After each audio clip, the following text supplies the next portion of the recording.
So I saw lots of Links. I saw lots of Zeldas. Yeah. People in costume walking around as them. I didn't see Hyrule Warriors anywhere. That was kind of a surprise. Shocking. Uh, Did you go by the Marriott next to the convention center? I didn't. Well, I possibly did, but I didn't go into the Marriott.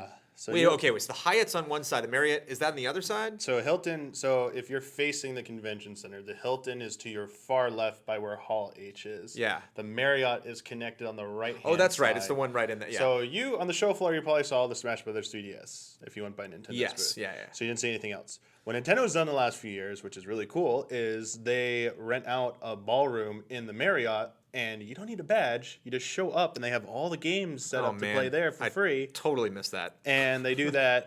It's kind of surprising because like Microsoft had been doing it, but apparently this year Microsoft was checking badges. So I don't know what the deal was, why one had to check and the other didn't. But anyway, that's where Hyrule Warriors was. So Hyrule Warriors was playable. It was the same level from E3, except they let you play as Midna this time for people who went to Comic-Con. But before the show opened on preview night, they invited us down, and we got to check out a new stage that they hadn't shown off before.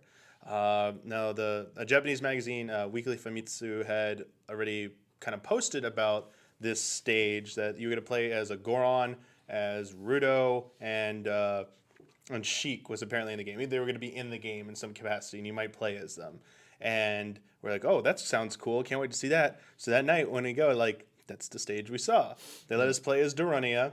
It was the Hero of Time era, but it was a Twilight Princess stage, Elden Caves. It looked like the Fire Temple stage from Twilight Princess. And you basically are fighting through these caverns, and you had to guide giant bomb chews to their destination while fighting off these enemies to blow up like these obstacles. And then about halfway through the battle, Sheik shows up and joins the battle with you. And Impa's already fighting with you with Link, and it gets all sorts of crazy. Like, they mentioned that, like, the princess can't be dead. So apparently something happened to a Princess Zelda, one of the Zeldas. Something happened to them. But obviously this is another Zelda. And it was just, okay, we're teaming up together, we're fighting together. And then you fight the boss, Wizra, or the Wizrobe one. I forget the actual name. I haven't been paying attention to the names. A lot of stuff I've been watching is in Japanese, but I think it's Wizra or Wizro, one of the two. But it's the Wizrobe boss. And you see them in the E3 level, but you don't get to fight them. I mean, you technically can, but you're not supposed to, but you can't win. You fight them finally, you beat them, and then you proceed on to the next area, and you're supposed to be going to Faron Woods, or Faron Woods, however you pronounce it. And I was like, whoa, this is cool. They're mixing like Ocarina of Time and Twilight Princess together. And Darunia, like, he does like one of his moves, he like does like the Dance to Saria's song from Ocarina of Time. He gets like hot, hot, hot. I was like, oh, this is insane. And he uses like this Megaton hammer to like smash everything. It was like, it was really fun to play as that and see like the Ocarina of Time or the new takes on this.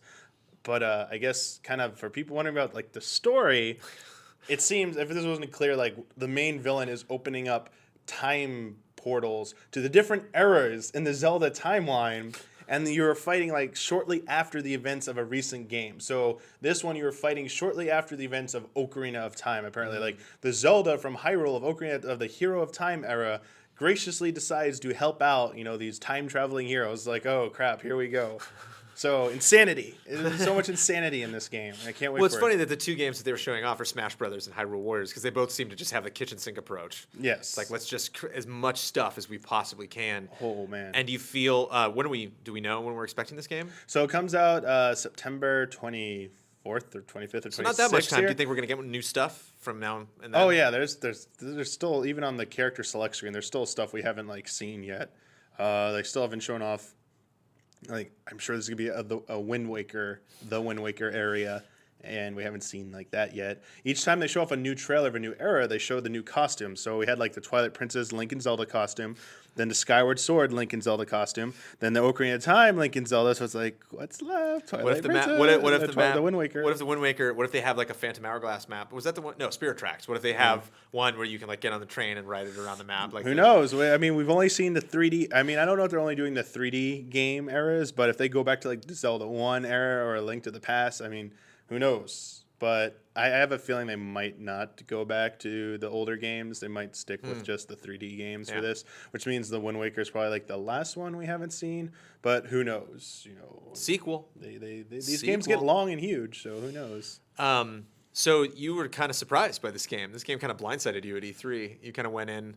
Oh yeah, I'm not sure where your expectations were at, but have they been raised a little bit since Comic-Con? Yeah, when they first revealed it, I was like, "What the hell is this game?" Like, it didn't look good. It looked like kind of like a fan mod of some of the Dynasty Warriors. It looked a little early. And then playing it at E3 and then seeing some of the stuff, like the Midna part, and then Midna like crashing the moon onto a boss. I was like, all right, that's it.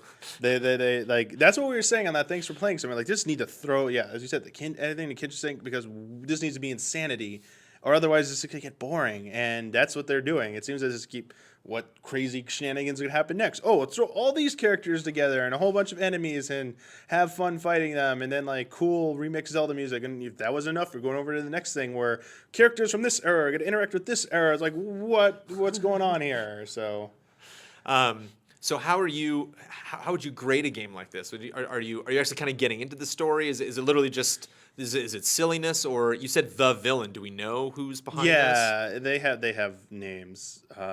I mean, I've been kind of tuning out the specifics of the story stuff till I sit down and play it.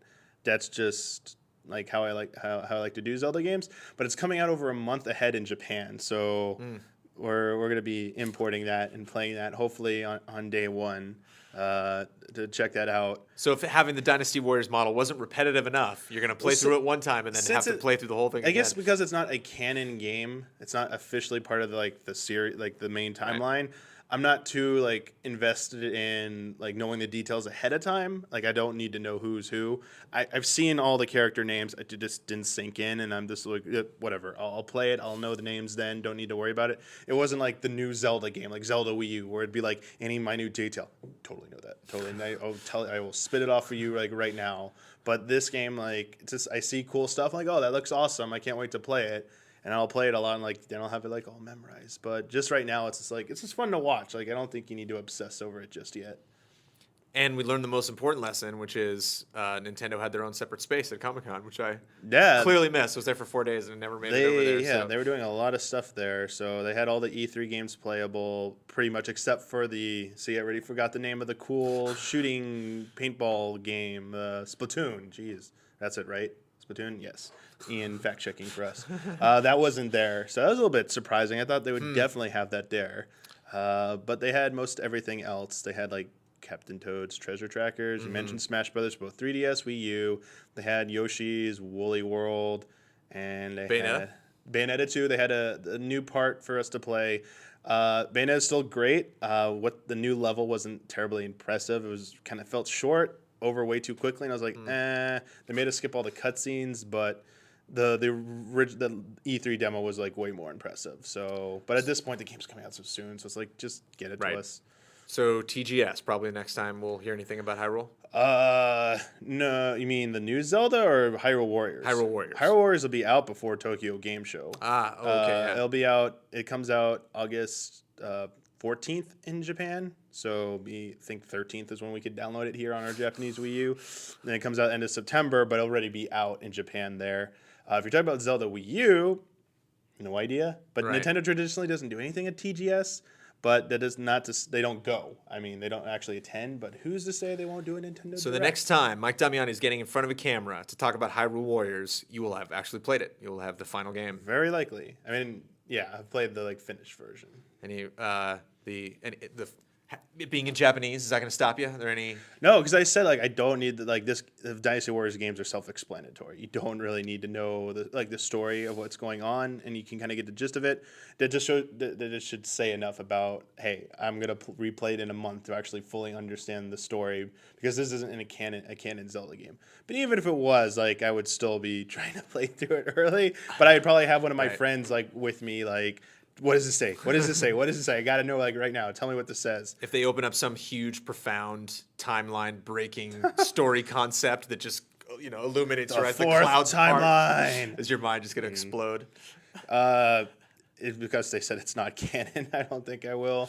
But if they were to do something like that, that'd be kind of cool. So no update. But then I wouldn't be able to the timeline coming. Yeah, I wouldn't be able to tell if people were trolling me or not. they'd be like, yeah, they mentioned a 4 timeline there. I'm like, really? Yeah. Like Japanese, like, nope, totally doesn't say that. Sounds like fun, man. I can't wait to try it. Yeah.